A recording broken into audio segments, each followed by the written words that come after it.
Hey guys, welcome back to the channel. In today's video, I'll show you how to fix Valorant Error Code VAN293 on your PC. If Valorant says it has encountered a connection error and asks you to relaunch the client, don't worry, let's get straight into the solutions. First, check for VPN or networking software.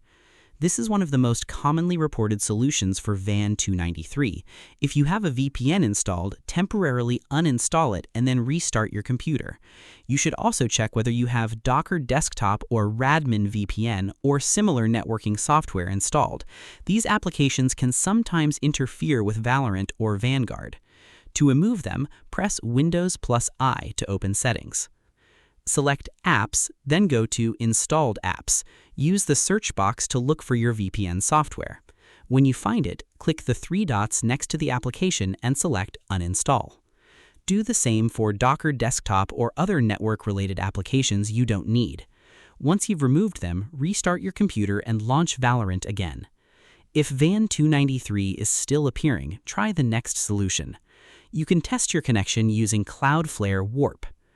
Open your browser and go to the official Cloudflare Warp download page. Download the version for Windows, install the application, and launch it. Once it's installed, find the Cloudflare icon in your system tray and enable the connection. Wait until it shows that you're connected, then open the Riot client and launch Valorant. If the game connects successfully, the problem may be related to how your normal network connection is routing Valorant traffic. However, if Valorant works without Warp, you may want to troubleshoot your normal network connection rather than relying on a VPN permanently. So, to recap, remove VPN or networking software, check Docker Desktop and Radmin VPN, restart your PC, and test Valorant again. If necessary, test your connection with Cloudflare Warp.